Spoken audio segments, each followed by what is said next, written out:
देखिए, कल मैंने एक गीत गाई थी जो फ़िल्मी गीत थी, बल्ला साहनी की फ़िल्म थी। मैं अपने आप से घबरा गया हूँ, मुझे ये ज़िंदगी दीवाना कर दे। मैं अपने आप से घबरा गया हूँ।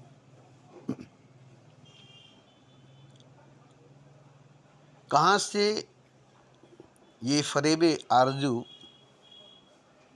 मुझको कहाँ ले आया? कहाँ से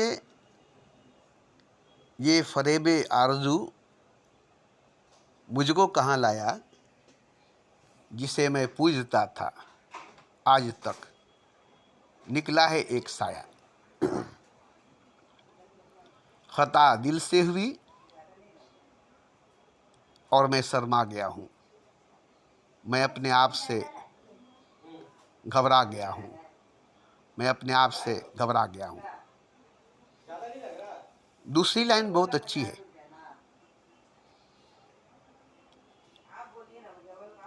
बड़े ही शौक से खोया हुआ था, बड़े ही शौक से एक ख्वाब में खोया हुआ था मैं। बड़े ही शौक से एक ख्वाब में खोया हुआ था मैं।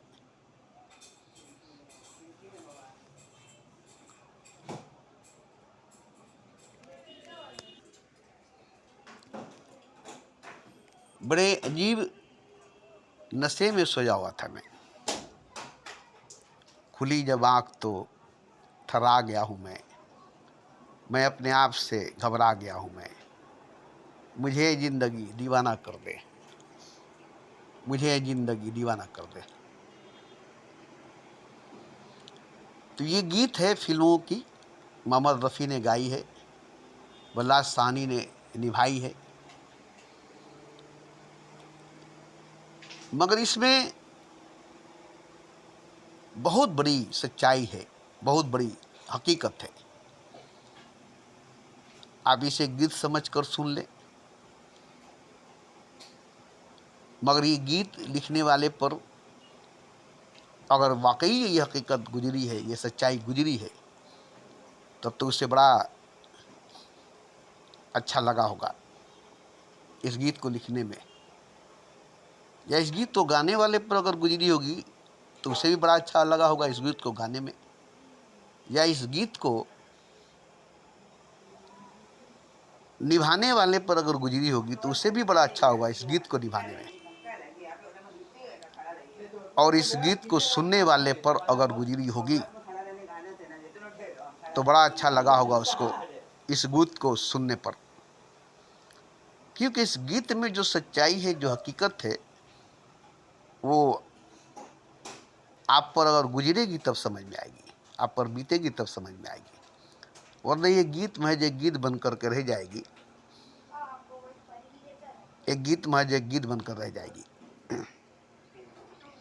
तो मैं इसकी तफसीर बयान करना चाहता हूँ।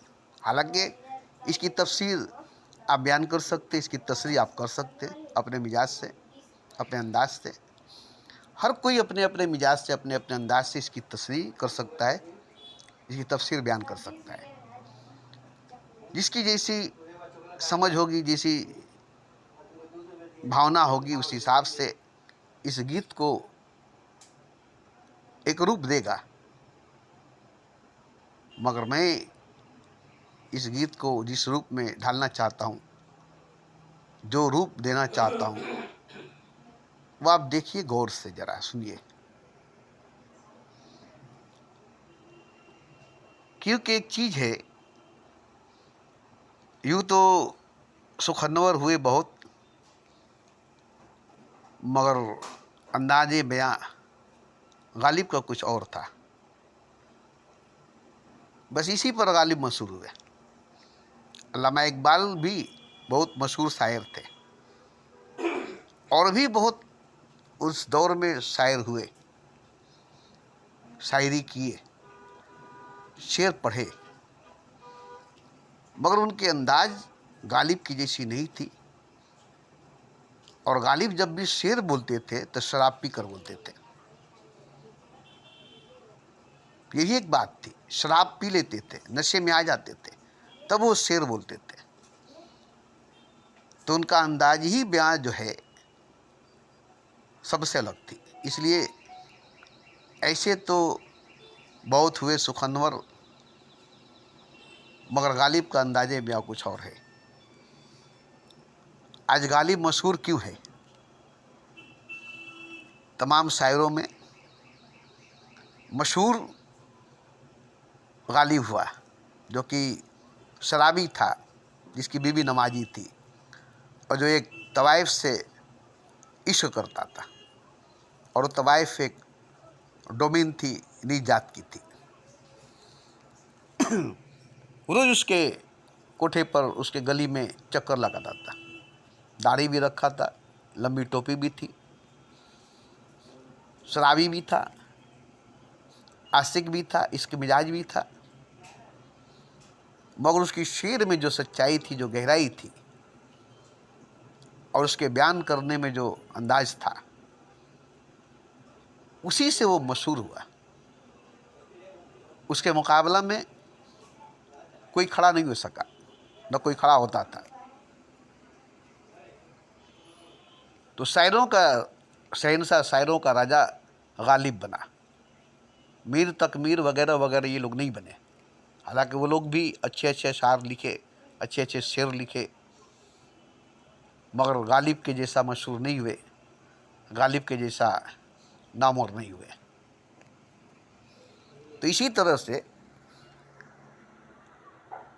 एक ही बात है, खुदा की बात, जिसको 1,24,000 पैगंबरों ने अपने अपने तरीके से, अपने अपने अंदाज से बयान किया है। एक ही किताब है कुरान, जिसकी तफसीर हर आलिमों ने अलग अलग ढंगों से बयान किया है, जिसकी जिक्र, जिसकी जलसा, जिसकी मिलाद सब ने अपने अपने अंदाज से किया है। एक ही मोहम्मद पर, एक ही खुदा पर, मगर किसी के बयान से मिलता जुलता नहीं है, किसी के अंदाज से मिलता जुलता नहीं है, क्योंकि सब मोहम्मद पर ही बोलते हैं, खुदा पर ही बोलते हैं, मगर सब अपने अपने अंदाज में, अपने अपने तरीके से, अपने अपने मौज, अपने अपने मस्ती से। इसलिए खुदा एक ही है, मगर लगता नहीं कि एक है खुदा। मोहम्मद एक ही है, मगर लगते नहीं कि मोहम्मद एक है, क्योंकि खुदा को और मोहम्मद को सबने अपने अपने अंदाज से, अपने अपने हिसाब से माना है, जाना है, कहा है, शकल दी, सूरत दी, रूप दिया है, सजाया है, श्रृंगार किया है। तो ऐसे ही मैं भी जो बात बोलता हूँ, ये मेरी बात जो है कबीर ने भी कही है अपने अंदाज से, मीरा ने भी कही है, गाई है अपने अंदाज से, बुद्ध ने भी कहा है अपने अंदाज से, और भी इस सदी में जेडू कृष्ण मूर्ति हुए, वो भी कहे,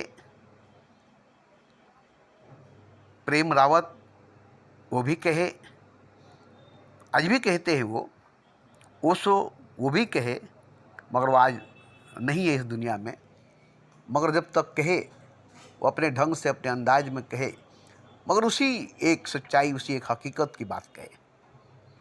ये नहीं कि ओशो ने जो कही वो ओशो की थी, कबीर की नहीं थी, नानक की नहीं थी, बुद्ध की नहीं थी, मोहम्मद की नहीं थी, राम और कृष्ण की नहीं थी, या जेडो कृष्ण मूर्ति की नहीं थी।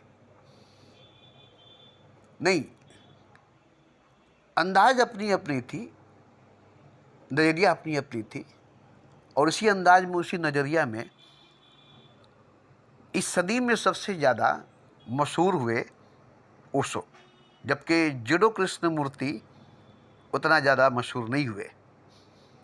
और मशहूर होने में ओशो को बड़ी लड़ाइयाँ लड़नी पड़ी। कितने जगहों से उनको हटाया गया, कितने मुल्कों से उन्हें भगाया गया। एक बहुत बड़ी क्रांतिकारी बन करके क्रांति लाए और पूरी दुनिया में हलचल मचाए। उनकी आवाज़ जो थी बहुत मधुर थी, बहुत मीठी थी, बहुत गंभीर थी। सुनने में आपको जो लज्जत, जो मज़ा, जो नशा मिलेगी, क्योंकि वो झूठ नहीं बोलते थे। झूठ नहीं बोलने की वजह थी कि उनकी अपनी निजी जाति बात नहीं थी, उनकी अपनी निजी खुद की जाति बात नहीं थी। गहराई में डूबकर, तह में जाकर, जैसे कोई नशे में डूबकर शराबी बोलता है, जैसे गालिब नशे में डूबकर अशार बोलते थे, शेर बोलते थे, ऐसे ही जब वो नशे में डूब जाते थे तब वो बोलते थे। और बोलने का ढंग, बोलने का अंदाज और उनकी आवाज़ भी माने रखती है। मोहम्मद रफ़ी की आवाज़, लता की आवाज़, मुकेश की आवाज़, इन आवाज़ों को आप देखिए। बड़े गुलाम अली की आवाज़, मेरी हसन की आवाज़, नूरजहाँ की आवाज़ माने रखती है। जैसे भी गीत दे दीजिए, जैसा भी धुन दे दीजिए, आवाज़ अच्छी है तो जैसी भी गीत हो, जैसी भी कव्वाली हो, जानी बाबू, अजीज़ नाजा, मैंने इन सब की गीत सुनी, कव्वाली सुनी, गज़ल सुनी, आवाज़ ही मेन माने थी।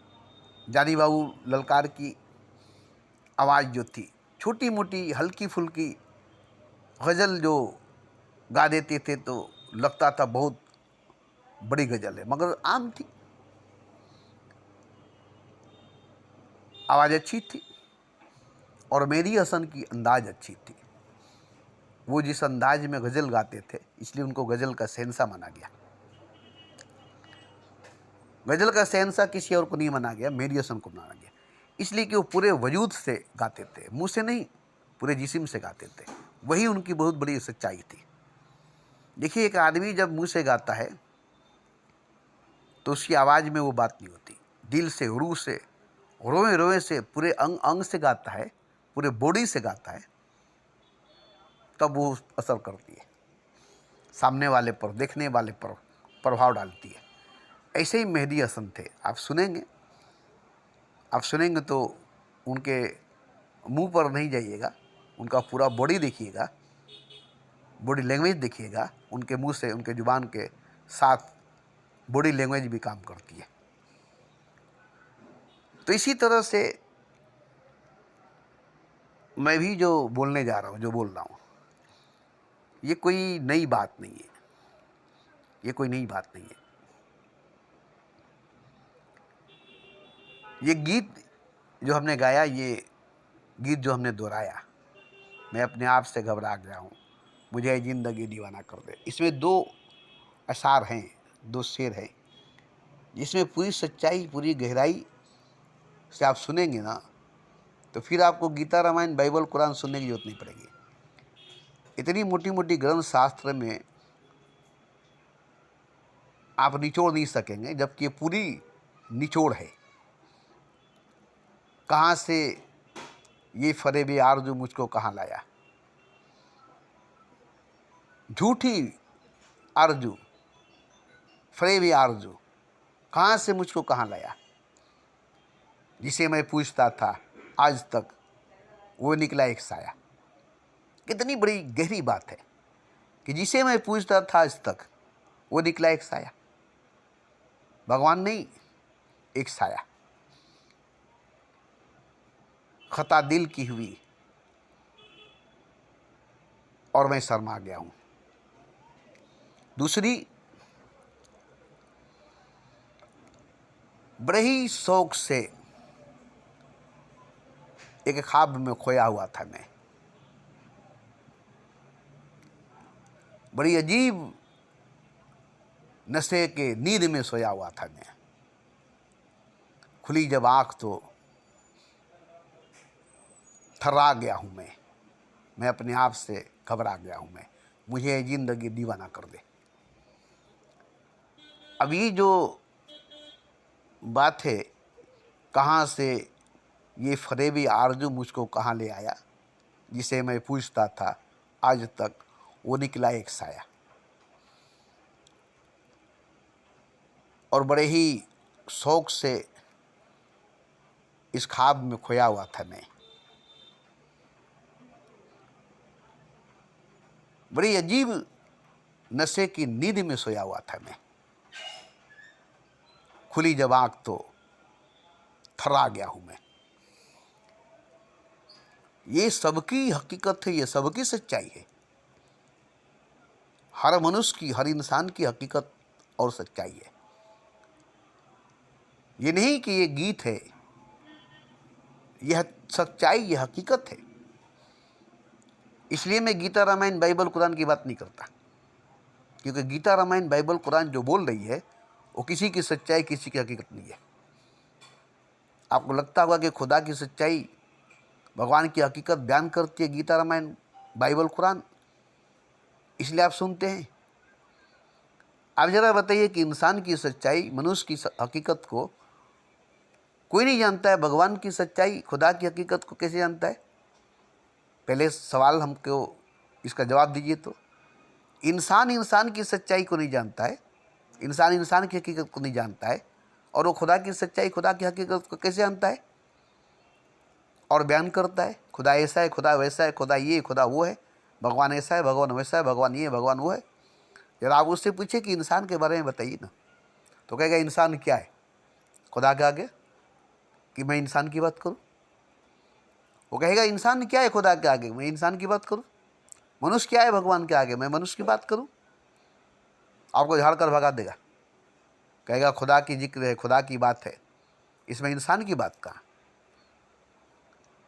तो जो इंसान की हकीकत, इंसान की सच्चाई को नहीं जानता, वो खुदा की हकीकत, खुदा की सच्चाई को कहाँ से जान सकता है?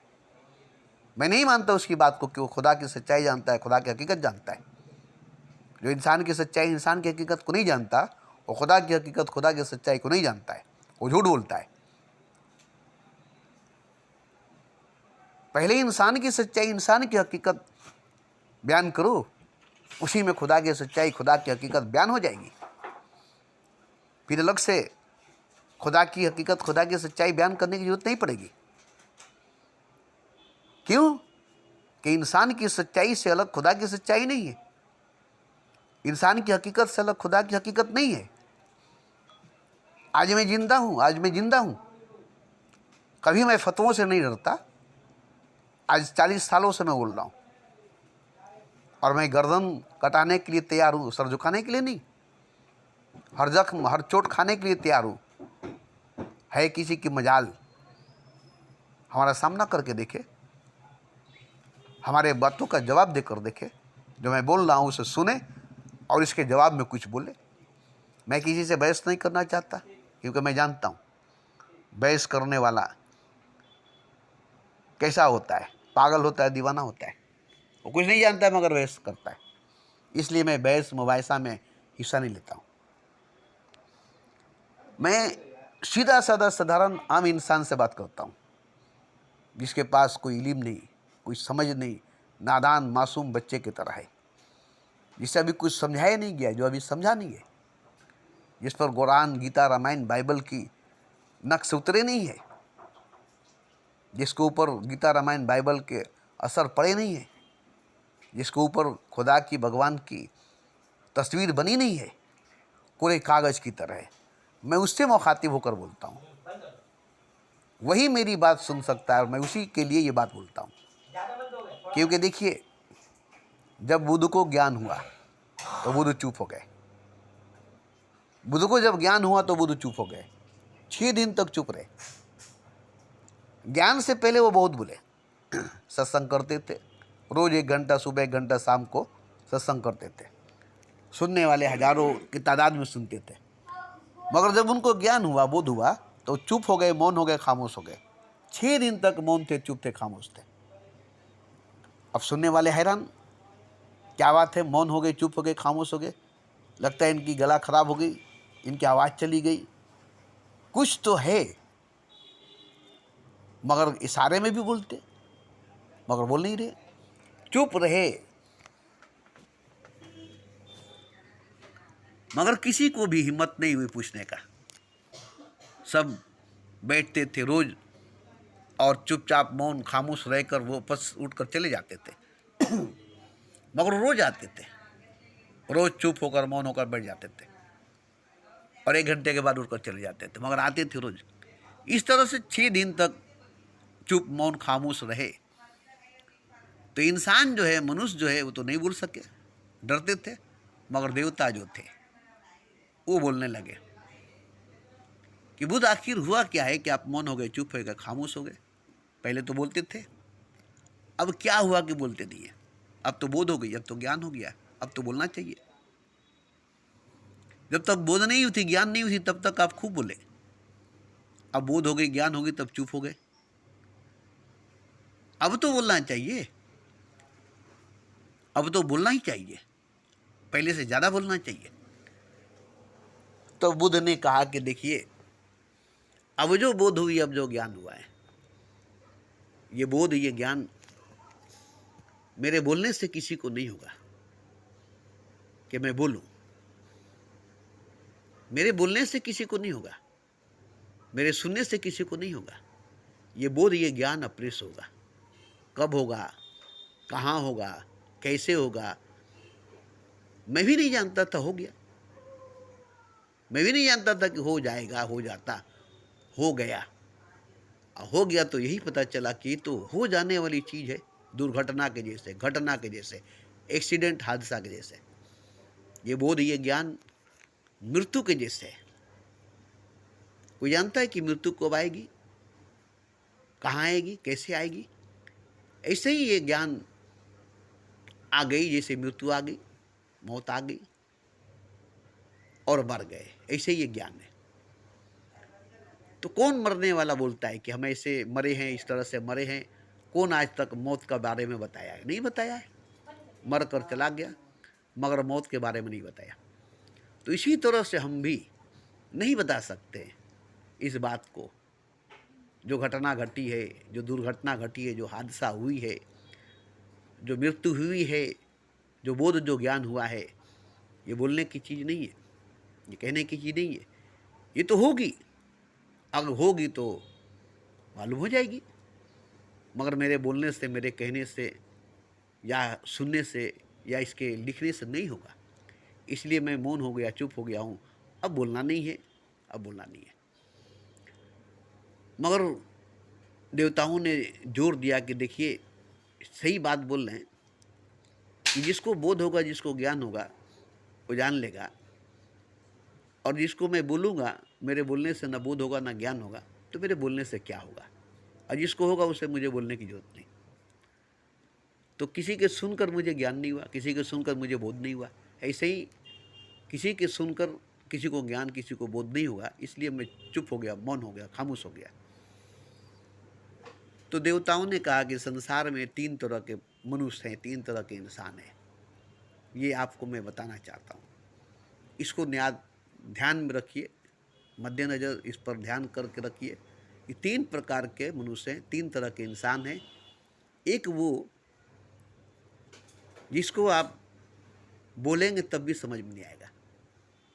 दूसरा वो जिसको नहीं भी बोलेंगे तब भी उसको समझ में आ जाएगा। नहीं बोलेंगे तो उसको समझ में आ जाएगा। और एक वो जिसको बोलेंगे तब भी समझ में नहीं आएगा। ये 2 तरह के इंसान बहुत ज़्यादा है, इनकी संख्या, इनकी तादाद बहुत ज़्यादा है। मगर एक इंसान ऐसा है जिसको नहीं बोलेंगे तो समझ में नहीं आएगा, बोलेंगे तभी समझ में आएगा।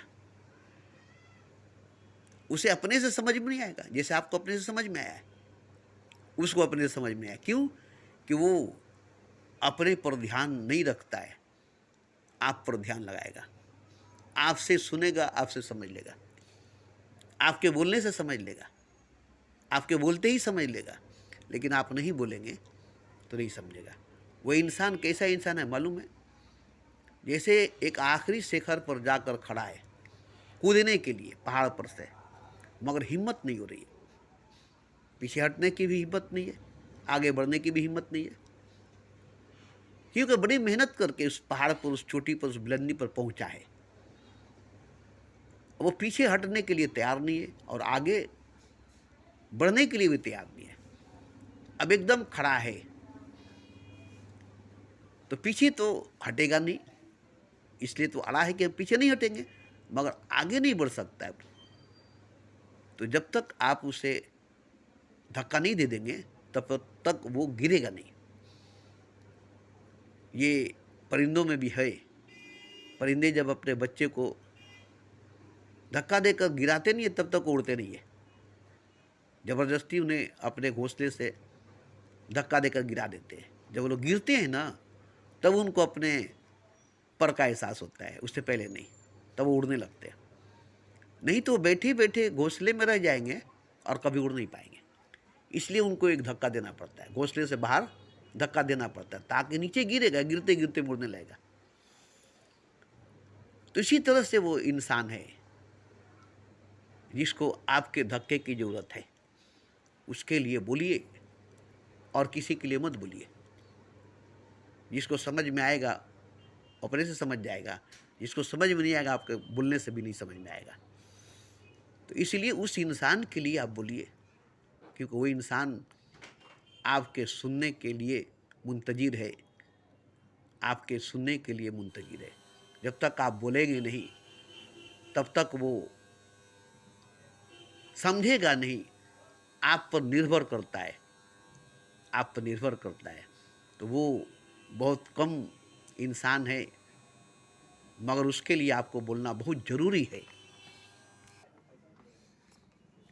तब बुद्ध बोलना शुरू किए और बोले, खूब बोले, अंत तक बोले। तो क्या जो बुद्ध बोले वो कृष्ण अर्जुन से नहीं बोला था, वो राम हनुमान से नहीं बोले थे, वो मोहम्मद हजरत अली से नहीं बोले थे, वो नानक अपने परम शिष्य से नहीं बोले थे,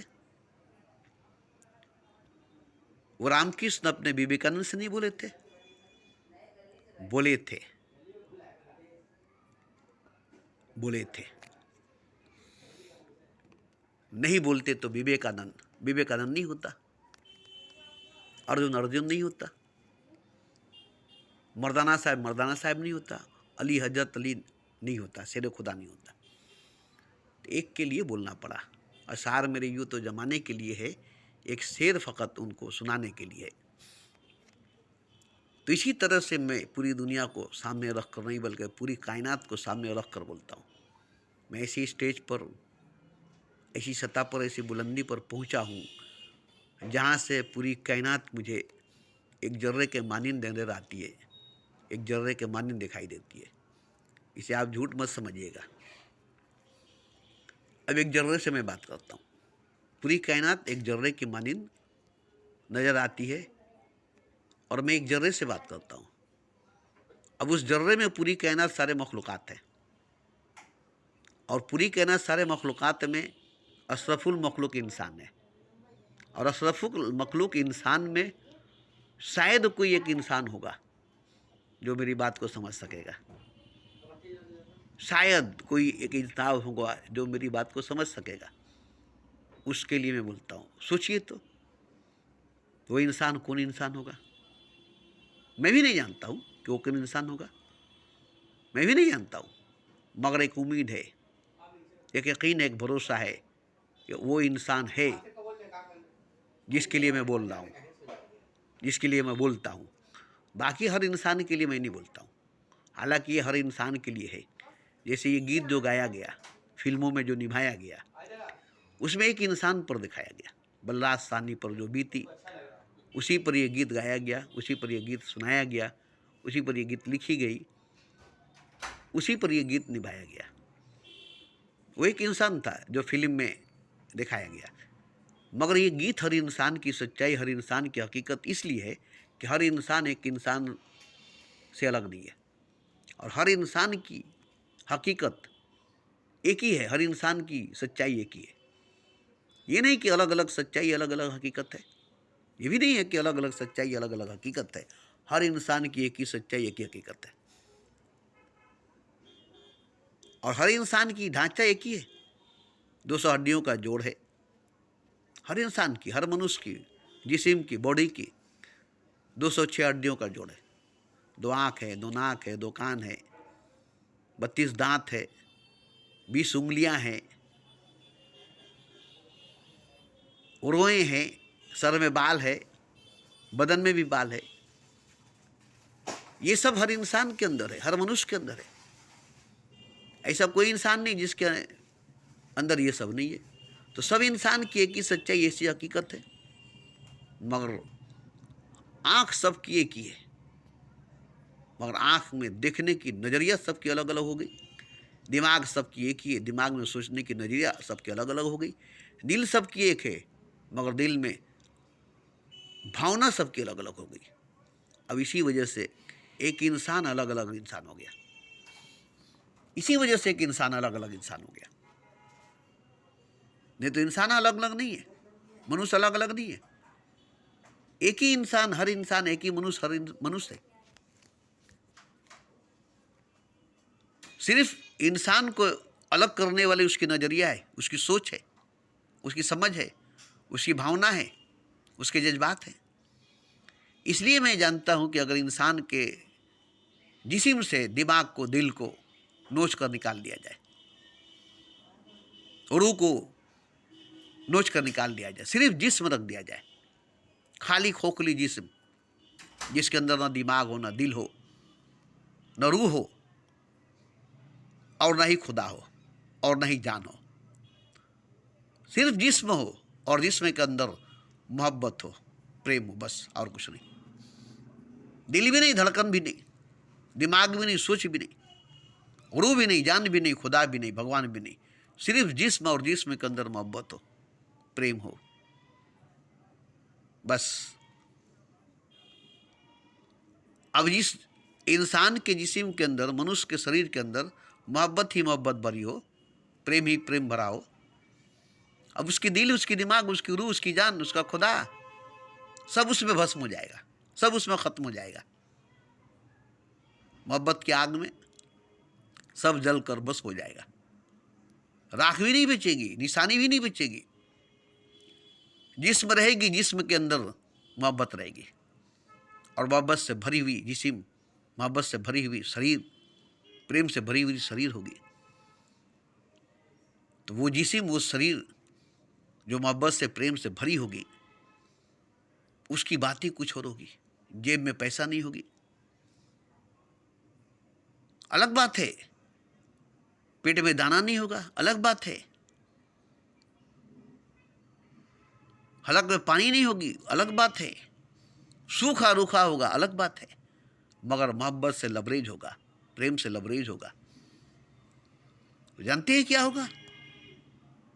उसके मुकाबले में खुदा भी नहीं होगा, जिसको आप सजदा करते हैं, जिसकी आप पूजा करते हैं, जिसके नाम रटते हैं, नाम जपते हैं, जिसके लिए मंदिर, मस्जिद, गिरजा, गुरुद्वारा बनाते हैं, उस खुदा की मैं बात करता हूं। उस इंसान के आगे वो खुदा कुछ नहीं है, जिसके जिस्म के अंदर न दिल है, न दिमाग है, न रूह है, न जान है, न भगवान है, न खुदा है। सिर्फ और सिर्फ मोहब्बत भरी हुई है, रूह भरा हुआ है।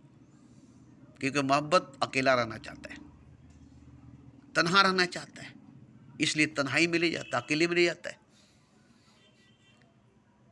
महफिल नहीं मिलती, राहे मोहब्बत में मंजिल नहीं मिलती, दोनों बातें। तन्हाई मिलती है, महफिल नहीं मिलती, राहे मोहब्बत में मंजिल नहीं मिलती। बाकी सब में महफिल मिलती है, मंजिल मिलती है। राहे मोहब्बत में मंजिल नहीं मिलती, तन्हाई मिलती है, महफिल नहीं मिलती, राहे मोहब्बत में मंजिल नहीं मिलती। अब सोचिए तो, कौन इस रास्ते पर चलना चाहेगा जिस रास्ते पर मंजिल नहीं, जिस रास्ते की कोई मंजिल नहीं? कौन इस चक्कर में पड़ना चाहेगा जिसमें कोई महफिल नहीं, जिसमें कोई महफिल नहीं? तन्हाई मिलेगी, महफिल नहीं, रास्ता भी नहीं मिलेगा, मंजिल भी नहीं। कोई इस रास्ते को अपनाएगा, कोई इस रास्ते पर जाएगा? हर कोई भागता है मोहब्बत की राहों से। मोहब्बत की राहों पर चलना संभल कर, यहां जो भी आया गया हाथ मल कर। कोई भी खुशी खुशी मोहब्बत के रास्ते पर कदम नहीं रखता। हर कोई डरता है मोहब्बत करने से, हर कोई भागता है मोहब्बत करने से, चाहता है मोहब्बत को मगर खुद करना नहीं चाहता। कोई उससे करे, खुद करना नहीं चाहता और सबसे मोहब्बत चाहता है। रुसवाई है, रुसवाई के बगैर मोहब्बत नहीं है। दीवानगी है, दीवानगी के बगैर मोहब्बत नहीं है। मदहोशी है, मदहोशी के बगैर मोहब्बत नहीं है।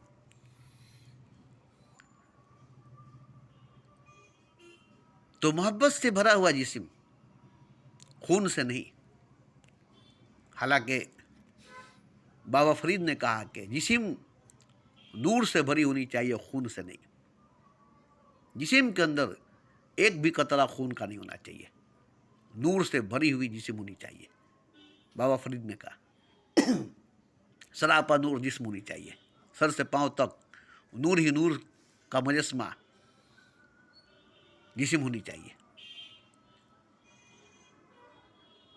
खून नहीं होनी चाहिए, नस नस में खून नहीं होनी चाहिए, नूर होनी चाहिए। नूर से भरी हुई नस नस, अंग अंग, पूरा जिस्म होनी चाहिए। सरापा नूर, नूर का मुजस्मा जिस्म होनी चाहिए।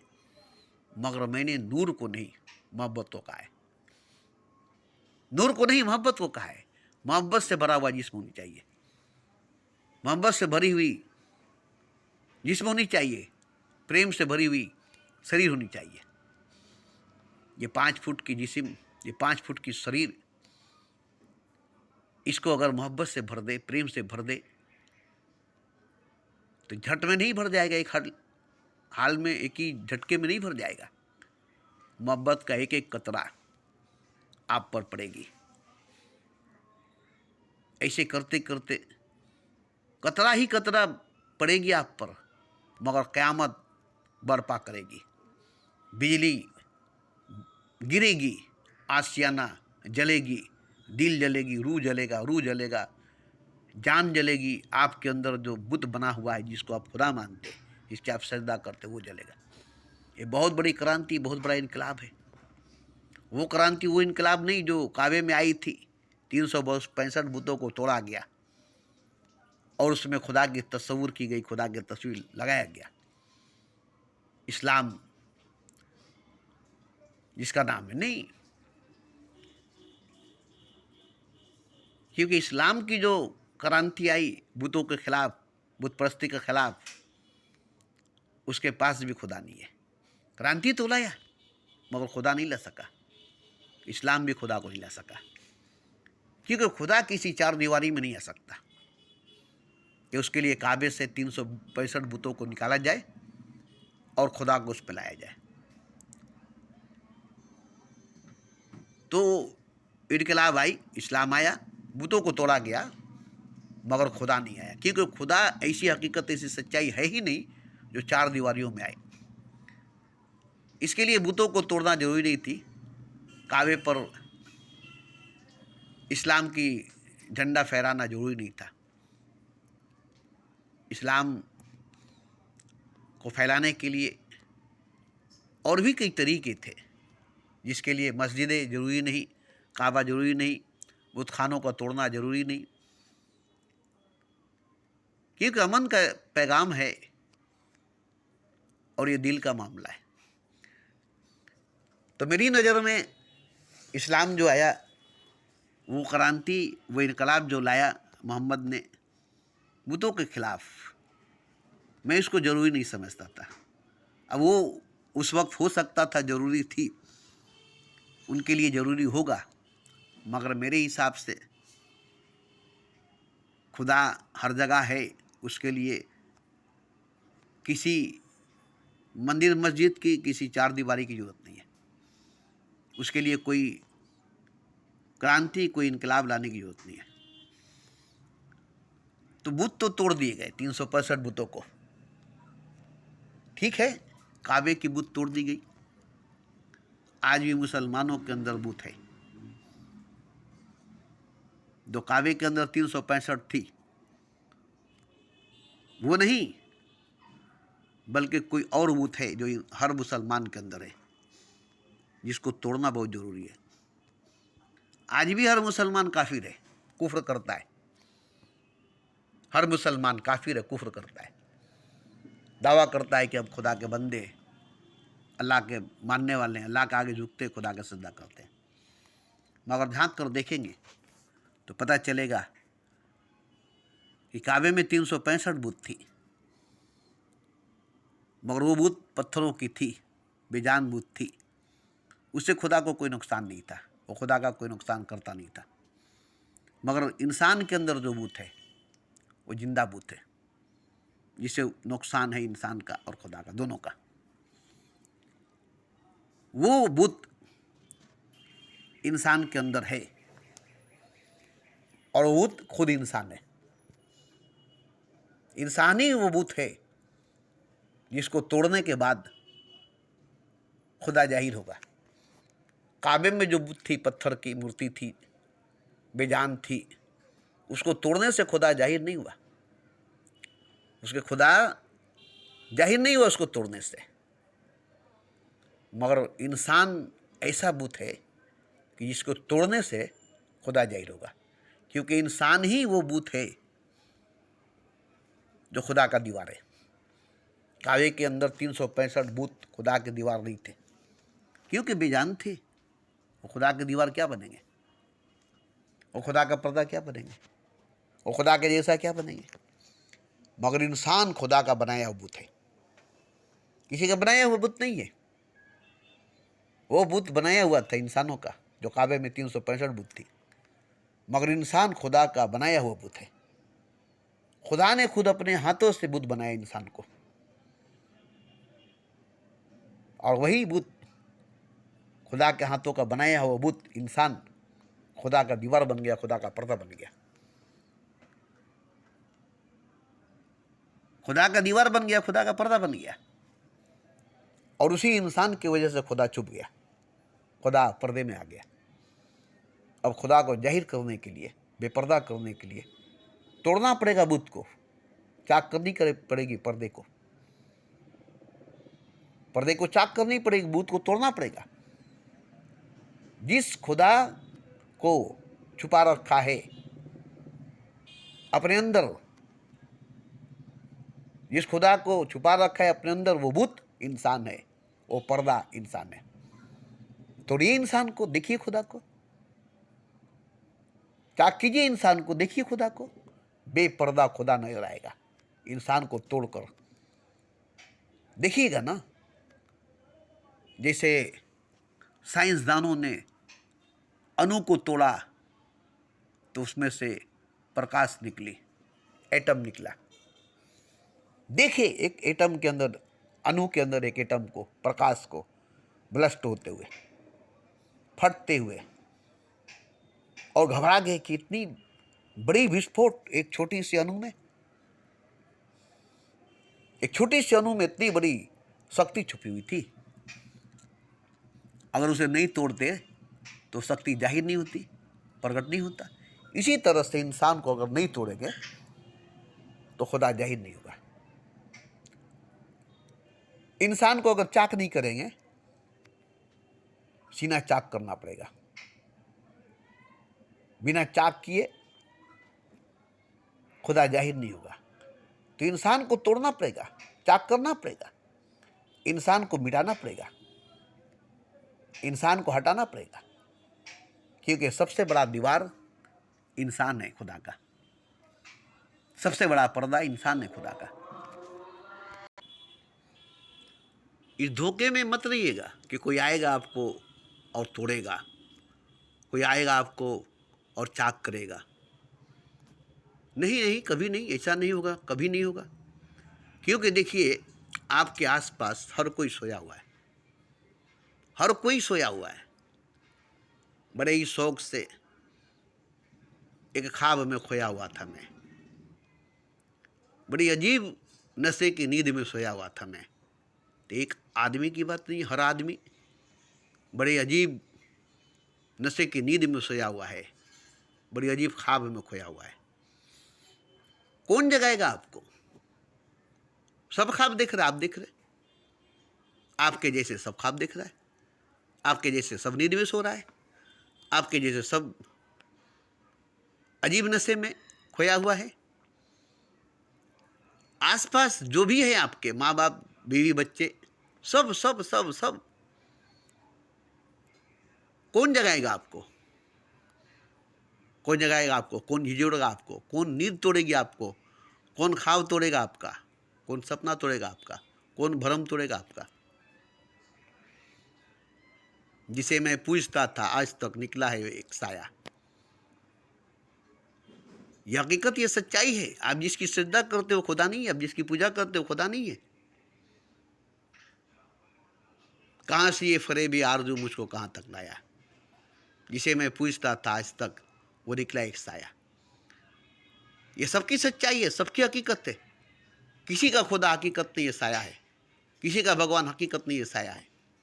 साये की प्रस्तिश होती है, साया की पूजा होती है, मूर्ति पूजा, पत्थर पूजा, तस्वीर की पूजा, तस्वीर की पूजा,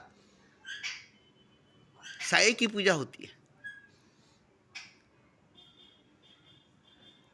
तो साये के पीछे, लकीर के पीछे कारवां गुजर गई, गुबार देखते रहे, सांप निकल गई, लकीर पीटते रहे। सबकी हकीकत, सबकी सच्चाई यही है। कारवां कब की गुजर गई, गुबार देखते रहे। कारवां कहाँ देख रहे? सांप निकल गई, लकीर पीटते रहे। सांप को कहाँ पीट रहे? ऐसे ही ख्वाब देख रहे, सपना देख रहे, हकीकत कहाँ देख रहे? आप समझेंगे कि हम कुरान पढ़ रहे हैं, गीता पढ़ रहे हैं, रामायण पढ़ रहे हैं। अरे ये पुरानी मरी हुई किताब, जिसके एक एक शब्द, एक एक लफ्ज मर चुकी है। ये क्या है? इसकी हकीकत जानते हैं? ये क्या, इसकी सच्चाई जानते हैं? जैसे कतर है, जिसके अंदर खुशबू है, महकेगी, सुगंध देगी, बदन में लगाएंगे तो आपका बदन महकेगा, आपकी बदन सुगंधित होगी। मगर फूल कहाँ है आप नहीं दिखा सकते। ये कब की निचोड़ी हुई अतर की खुशबू है, इसकी फूल आज नहीं। जिसकी खुशबू अतर में है, उसकी फूल आज नहीं है। क्यों? फूल कब की मर चुकी, उसके फूल को निचोड़ा गया और वो फूल मुरझा गई, मर गई। अब उसे अतर बनाकर शीशे में रखा गया। ये रहेगी क़यामत तक, खुशबू देगी, सुगंध देगी, मगर फूल नजर नहीं आएगी। अब मैं बताऊं कि आप अगर किसी बाग बगीचे में जाएं और अभी अभी खिली हुई फूल की ताजी ताजी नई नई खुशबू जो आपको मिले, जो आपको शीशे के अंदर अतर में खुशबू मिल रही थी, जिसकी फूल का पता नहीं, आपको इसका पता नहीं, बस अतर है आपके पास, उसकी खुशबू, उसकी सुगंध, उसकी महक है आपके पास, मगर उसकी फूल आपको मौसर नहीं हुई, न मौसर होगी। मगर अभी जो कली खिली है, अभी जो गुलाब खिली है बाग बगीचों के अंदर, उसकी खुशबू मिल रही है, वो फूल मिल रहा है, उसकी रंगत, उसकी हुस्न, उसकी खूबसूरती, वो जिंदा है, उसके अंदर रूह है, उसके अंदर जान है, वो खिल रहा है, खुशबू दे रही है। और खुशबू के पीछे फूल, फूल के पीछे बहार है। सिर्फ आपको महक देगी अतर, खुशबू देगी अतर, सुगंध देगी अतर, फूल नहीं दे सकती, बहार नहीं दे सकती। मगर अभी अभी ताज़ा ताज़ा नई नई कली खिली है, जिसकी खूबसूरती, जिसकी सुंदरता, जिसकी रंगत आप देख रहे हैं, जिस पर भौरे मंडला रहे हैं, देख रहे हैं, उसके पीछे एक बहुत बड़ी बहारें हैं, जिसको आप महसूस कर रहे हैं। बाहर का मौसम, फूल खिले, खिजा का मौसम नहीं है, बहारों का मौसम है।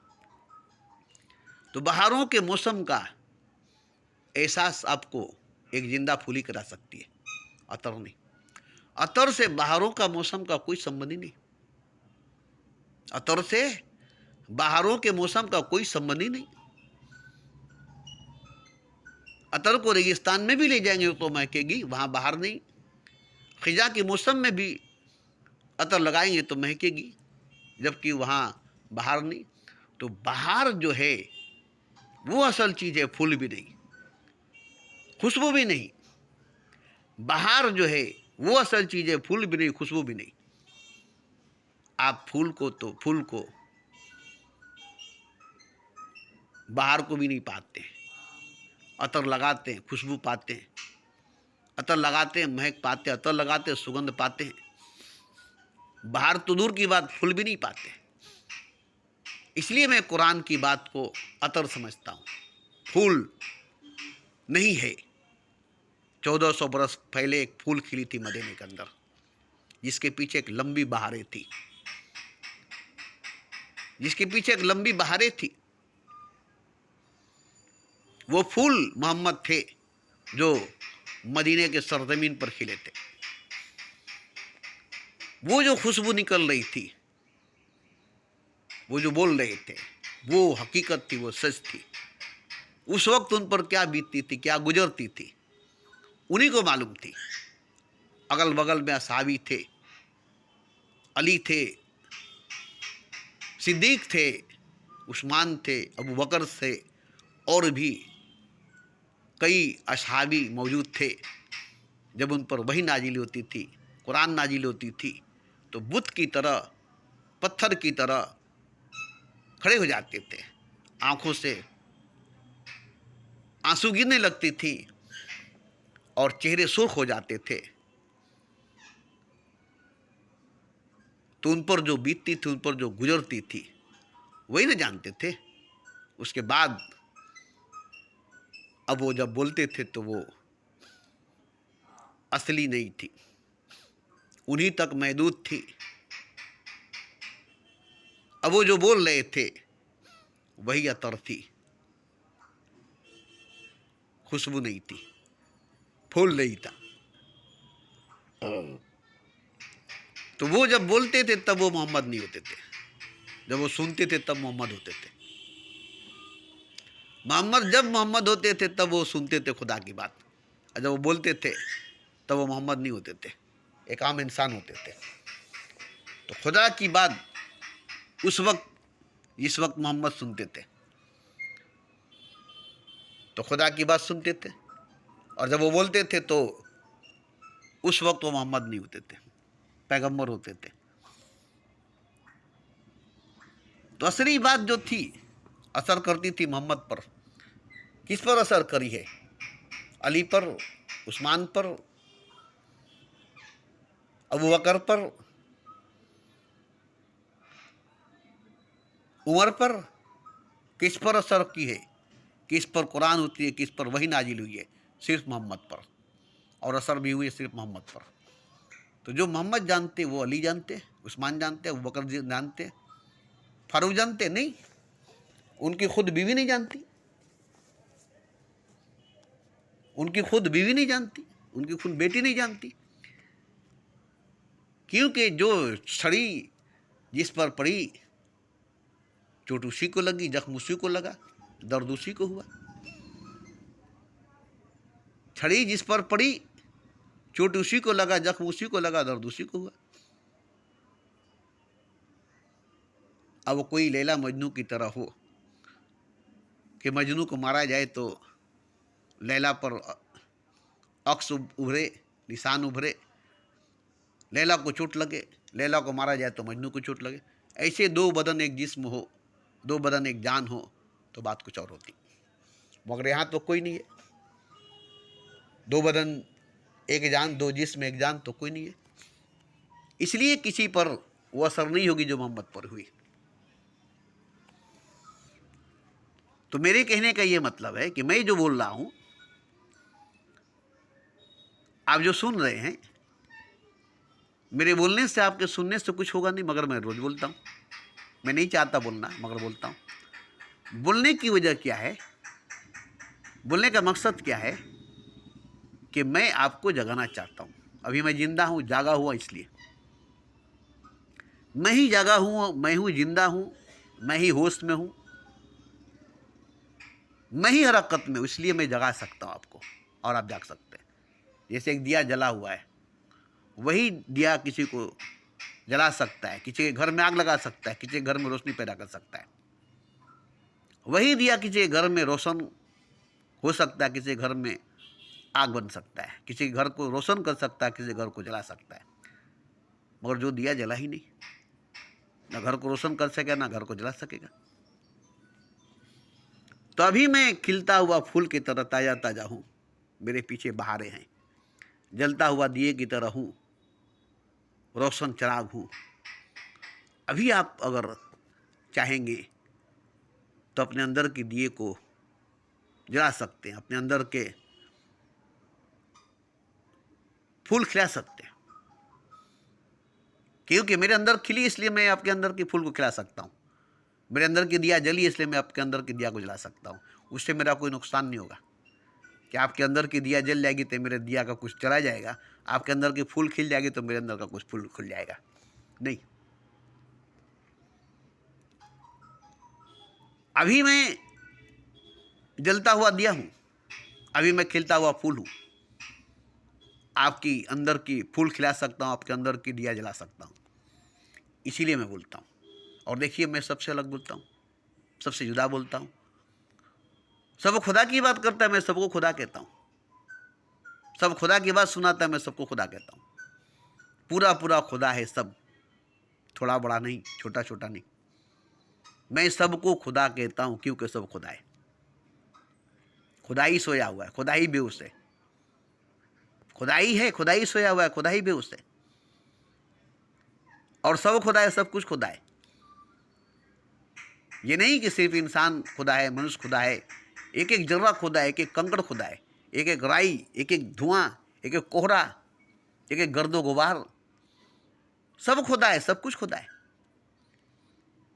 हर तरफ तू है, तेरा चेहरा 400 है, मगर बेहोश खुदा है, सोया हुआ खुदा है।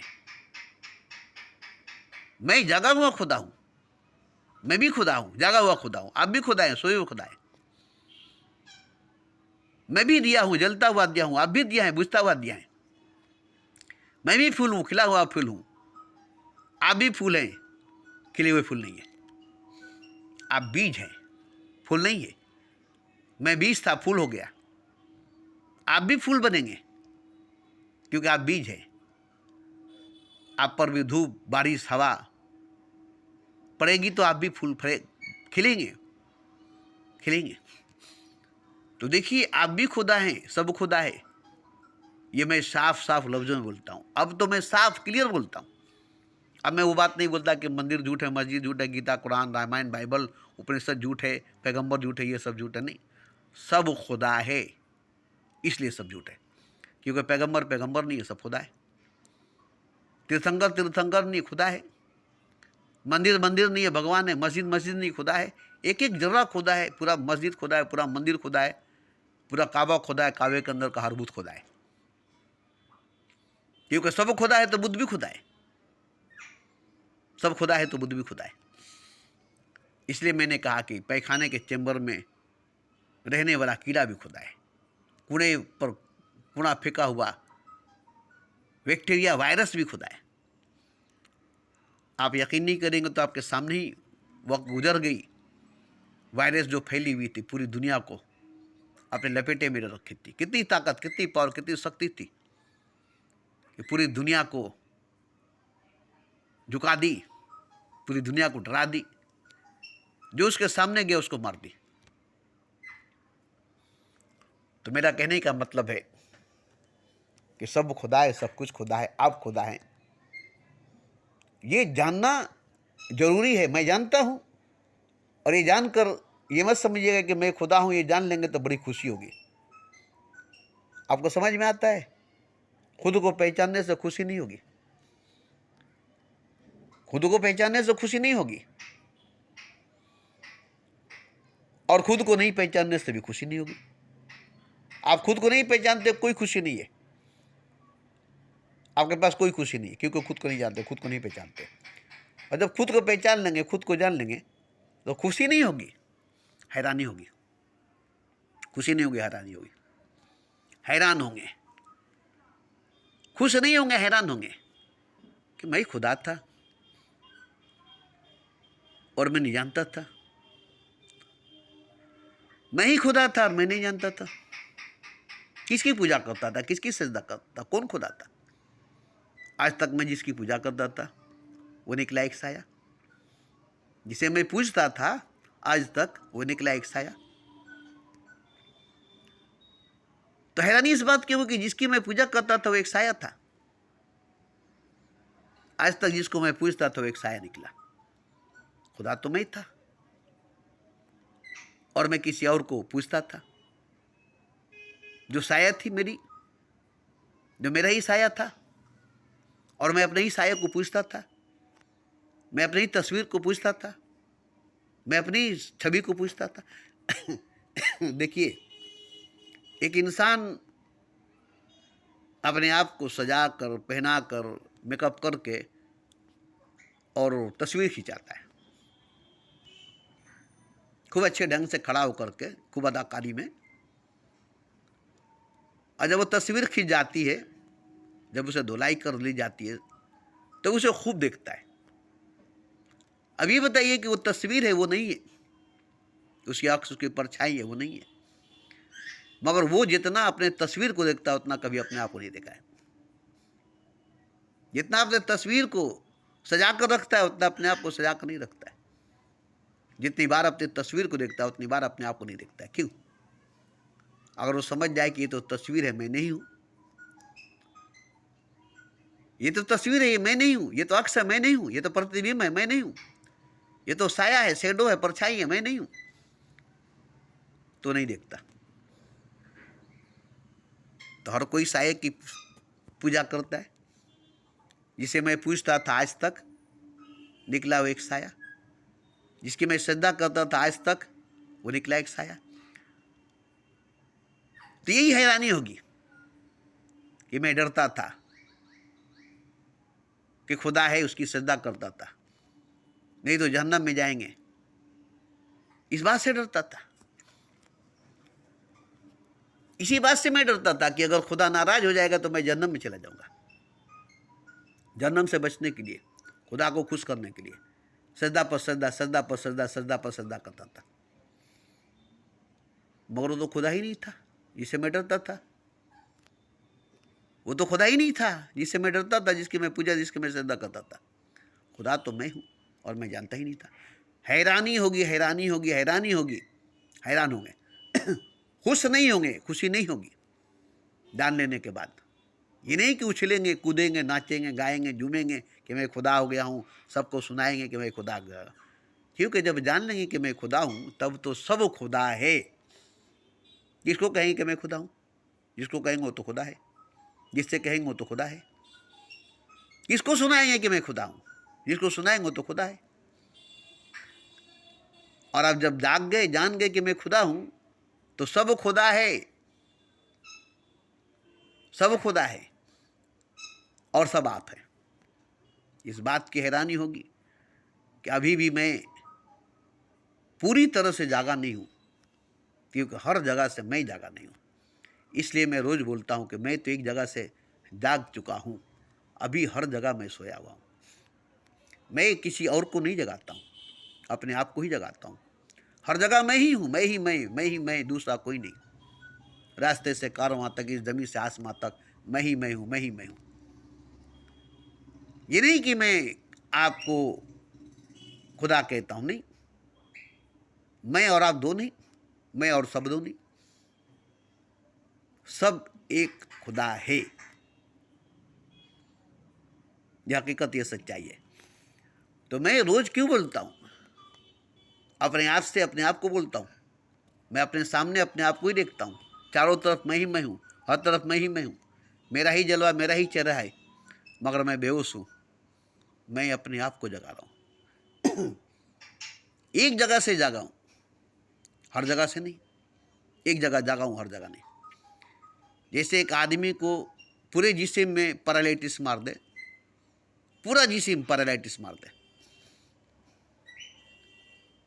और आदमी बिस्तर पर पड़ा है, आँख से देख रहा है, पूरा शरीर काम नहीं कर रही है, पूरी जिस्म काम नहीं कर रही है, बस आँख से देख रहा है कि लाश की तरह पड़ा हूँ।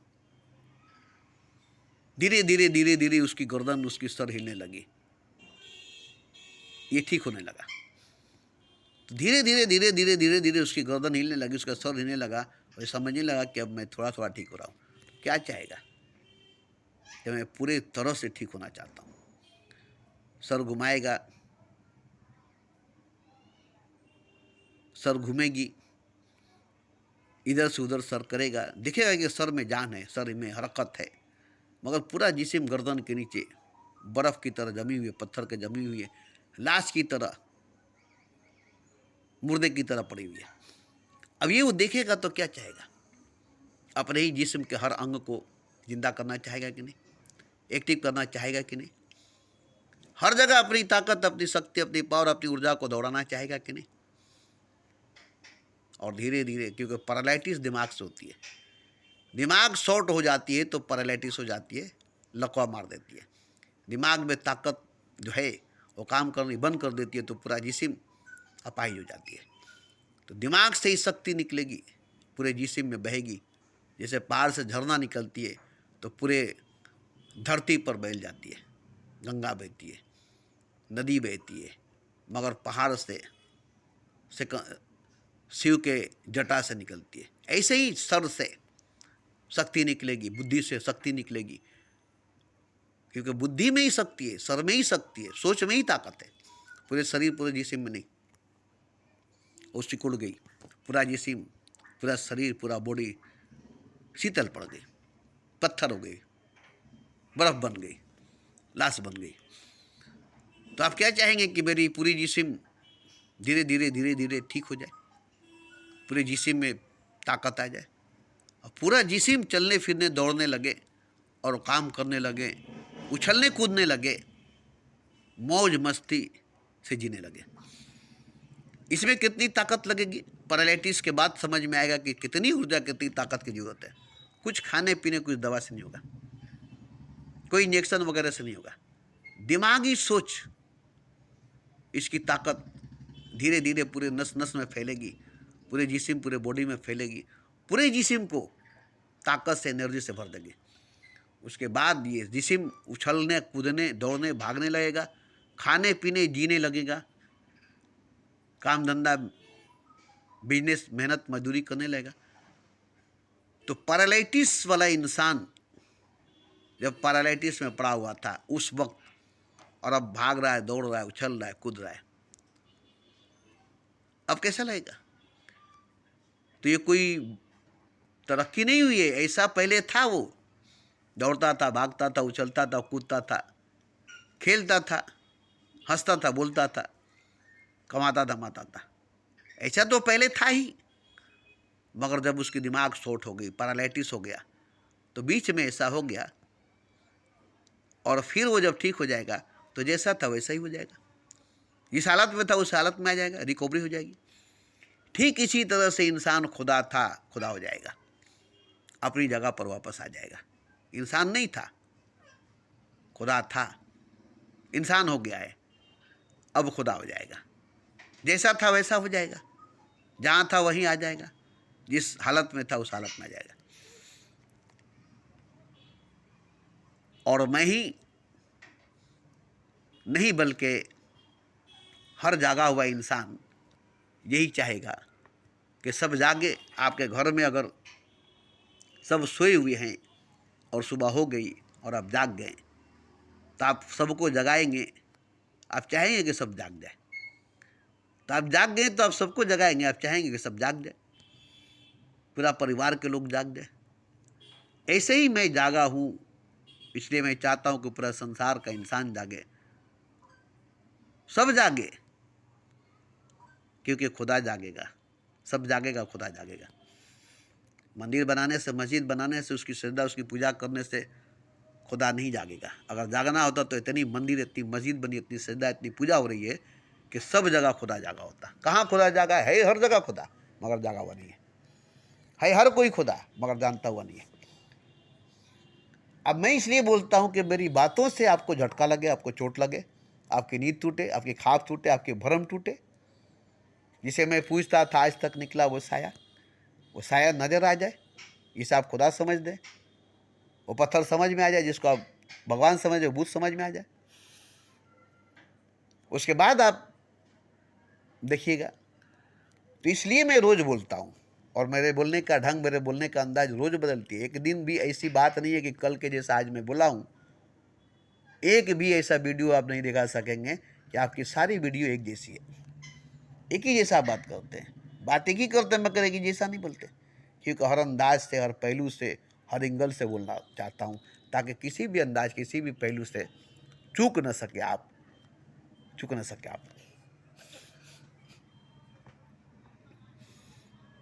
तो सब खुदाए ये हकीकत है, ये जानना सबको है, ये सच्चाई है कि कोई नहीं जानता है, और जो जानता है वो खुदा है, जो नहीं जानता वो भी खुदा है। और इसीलिए मैं बोलता हूँ, कोई हिंदू मुसलमान, कोई सिख ईसाई, कोई बौद्ध जैन नहीं है, कोई राजा महाराजा, कोई अमीर गरीब, कोई फकीर नहीं है। देखिए, जितनी भी खुशी मिल जाए झूठी है, जितनी भी खुशियाँ मिल जाए झूठी है, जितनी भी खजाना मिल जाए, जितनी भी उलूम मिल जाए, जितनी भी शक्ति, जितनी भी पावर मिल जाए, जितनी भी इल्म, जितनी भी जानकारी मिल जाए, सब झूठे। सिर्फ खुद को नहीं जानने की वजह से, स्वयं को नहीं जानने की वजह से सब झूठे। क्योंकि आप तो खुदा है, आपसे बढ़कर कोई इल्म नहीं, आपसे बढ़कर कोई अमाल नहीं, आपसे बढ़कर कोई माल नहीं, आपसे हसीन, आपसे अजीम, आपसे कोई नौजवान नहीं। क्योंकि आप खुदा हैं। खुदा सबसे हसीन, सबसे अजीम, सबसे महान है, और वो आप है।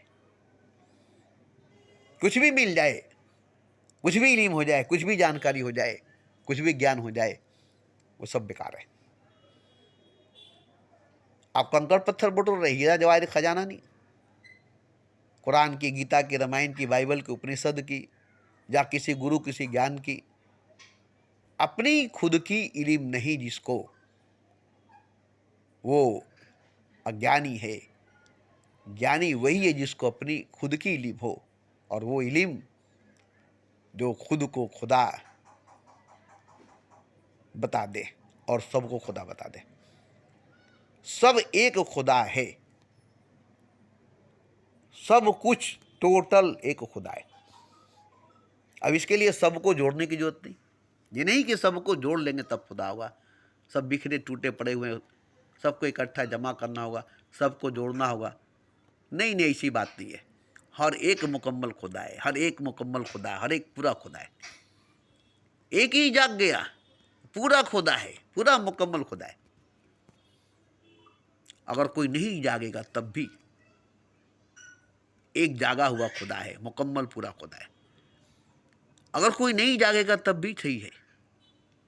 ये नहीं कि एक जागा हुआ खुदा है और सब सोया हुआ खुदा है, सबको जगाना है, सबको जागना है।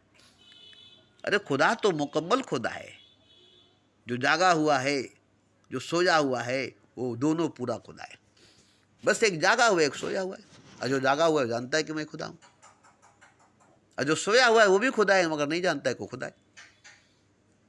अब ये कहेंगे कि एक खुदा है और सब सोया हुआ है और सब खुदा है, इस तरह से फर्दन फर्दन एक एक करके कितना खुदा है, ऐसे आपकी सोच कहेगी, आपकी समझदारी कहेगी, आपकी इल्म, आपकी जानकारी कहेगी। मगर जागने के बाद पता चलेगा कि मैं और आप दो नहीं है। पूरी दुनिया में दिया जला दे, दिया अलग अलग होगी, बाती अलग अलग होगी, रोशनी एक होगी। दिए की, बाती की और बाती में जो लौ है उसकी गिनती कर सकते हैं, रोशनी की गिनती नहीं हो सकती। रोशनी एक होगी। पूरे कायनात में, पूरे ब्रह्मांड में आप दिया जलाए, हर दिए में बाती होगी, हर बाती में आग होगी। दिए की गिनती कर सकते हैं, बाती की गिनती कर सकते हैं, आग की गिनती कर सकते हैं, मगर एक रोशनी दूर दूर तक फैली होगी, इसकी कोई गिनती नहीं हो सकती। और वो रोशनी हर दिए में, हर तेल में, हर आग में है, पूरा का पूरा। अब ये नहीं कहेंगे कि इस दिए की वजह से रोशन है पूरा कायनात, ये दिया बुझ जाएगी तो कायनात अंधकार में पड़ जाएगा। इस चिराग की वजह से पूरी ब्रह्मांड रोशन है, अगर ये चिराग बुझ जाएगी तो पूरा ब्रह्मांड रोशन हो जाएगा। एक दिए के बुझ जाने की वजह से कोई फर्क नहीं पड़ेगा और बड़ी कमाल की बात है कि एक दिया जला है और सब दिया बुझाए फिर भी कोई फर्क नहीं है। कोई फर्क नहीं है। एक खुदा जागा हुआ खुदा है, बाकी सब खुदा मरा हुआ मुर्दा खुदा है, नहीं खुदा है। कोई फर्क नहीं पड़ता है। अगर आप नहीं जागे तब भी कोई फर्क नहीं पड़ता। एक जागा हुआ खुदा मैं हूं ना। आप भी जागेंगे तो कोई फर्क नहीं पड़ेगा, सब जागेगा तो कोई फर्क नहीं पड़ेगा। रोशनी रोशनी है, एक दिए में हो या हर दिए में हो, एक चिराग में हो या हर चिराग में हो, रोशनी रोशनी है। तो एक दिए में पूरा रोशनी है, एक चिराग में पूरी रोशनी है। जहाँ दिया वहाँ रोशनी है, जहाँ चिराग वहाँ रोशनी है। मैं जहाँ हूँ वहाँ रोशनी है। अपने आसपास चारों तरफ रोशनी देखता हूँ, अपने आसपास चारों तरफ रोशनी देखता हूँ। मैं जहाँ हूँ वहाँ चारों तरफ रोशनी है। जहाँ तक दूर दूर तक मैं देखता हूँ रोशनी रोशनी देखता हूँ। तो देखिए, मैं अब जान चुका हूँ कि मैं जान गया मैं खुदा हूँ। इससे पहले भगवान क्या नहीं था? इससे पहले क्या खुदा नहीं था? जब मैं नहीं जानता था तब भी खुदा था, तब भी भगवान था। मैं नहीं जानता था तब भी। इससे पहले जब कुछ नहीं थी, जब कोई नहीं था, तब भी खुदा था, तब भी भगवान था। ये नहीं कि तब खुदा नहीं था तब भगवान नहीं था, जब कुछ नहीं था, जब कोई नहीं था, तब भगवान नहीं था, तब खुदा नहीं था। तब भी भगवान भगवान ही था, खुदा खुदा ही था। और जैसा था वैसा ही था, जो था वही था। और आज सब कुछ होने के बाद, सब कुछ बनने के बाद भी वैसे ही खुदा है। उसमें कोई कमो बेसी नहीं हुई है, न कमी हुई है न बेसी हुई है। वैसे ही खुदा है जैसा कि था, और वही खुदा है जो कि था, और वही सब बना है, वही सब कुछ बना है। जरा गौर कीजिएगा तो पता चलेगा कि खुदा ही सब कुछ बना है, खुदा ही सब कुछ बना है। इसलिए ढेर खुदा नहीं है, बहुत खुदा नहीं है, खुदा एक ही है। एक ही अनेक बनाए। आईने के 100 टुकड़े करके देखे, एक में भी तन्हा थे, 100 में भी अकेले हैं। ठीक इसी तरह से आईने के 100 टुकड़े करके देखे, एक में भी तन्हा थे, 100 में भी अकेले हैं। ऐसे ही खुदा ने खुद को अनेक टुकड़ों में करके देखा, हर टुकड़ों में खुदा को देखा। खुदा ने खुद को अनेक टुकड़ों में करके देखा और हर टुकड़े में खुद को देखा। कोई फर्क नहीं पड़ा उसके टुकड़ों में। हर टुकड़ा खुदा था, मुकम्मल पूरा खुदा था। हर जर्रा आफ्ताब है, हर जर्रा आफ्ताब है। ऐसे ही हर टुकड़ा खुदा है। खुदा का हर टुकड़ा खुदा है। हीरे का हर टुकड़ा हीरा है, पत्थर का हर टुकड़ा पत्थर है, शीशे का हर टुकड़ा टुकड़ा शीशा है। शीशे के 100 टुकड़े करके देखे, एक में भी तन्हा थे, 100 में भी अकेले। ऐसे ही खुदा के हर टुकड़े में खुदा है। खुदा हर टुकड़ा होकर भी खुदा है, टुकड़ा टुकड़ा होकर भी खुदा है, बिखरा बिखरा होकर भी खुदा है, सोया सोया होकर भी खुदा है, मरा मरा होकर भी खुदा है। कोई फर्क नहीं पड़ता है आपके सोने से मेरे जागने से। इतना तो मैं जान गया कि आपके सोने से मेरे जागने से कोई फर्क नहीं पड़ा है, और कोई फर्क नहीं पड़ेगा आपके जागने से, सबके जागने से। ये भी मैं बता दूं, अगर सब जाग जाए, सब खुदा हो जाए, तभी कोई फर्क नहीं पड़ेगा। मैं सो जाऊं, सब सोया है, तभी कोई फर्क नहीं पड़ेगा। खुदा खुदा है, ऐसी हकीकत, ऐसी सच्चाई है कि वो जितना भी सोएगा वो सो नहीं सकेगा, वो जागा ही रहेगा, वो जागा ही रहेगा।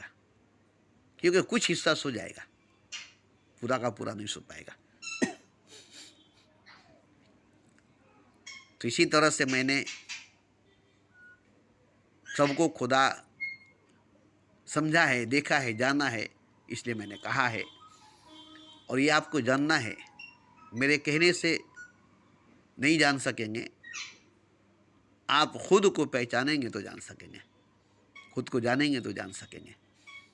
मेरे कहने से नहीं जान सकेंगे, हाँ खुद को जानेंगे तो जान सकेंगे, खुद को जानकर ही जान सकेंगे। जो खुद को जाना वो खुदा को जाना, और जो खुदा को जाना वो खुदा हो गया। जो जाने हरि को सोई हरि होए, जो जाने खुदा को ही खुदा है। देखिए रोज़ मैं इतना बोल देता हूँ, कोई किताब नहीं, किसी की सुन करके, किसी के समझ करके नहीं, मामूली नहीं है रोज़ रोज़ इतना बोलना। कभी मेरा कुआं सूखता नहीं, कभी मेरा बोलना बंद नहीं होता है। रोज़ इतनी बात निकल कर आ जाती है और नई ताज़ी बात होती है, बासी पुरानी बात नहीं होती है। नई ताज़ी ताज़ी फूल खिलती है, जिसकी खुशबू मिलती है, मेरी आवाज़ के शक्ल में, मेरे मुंह से, मेरे जुबान से निकलती है।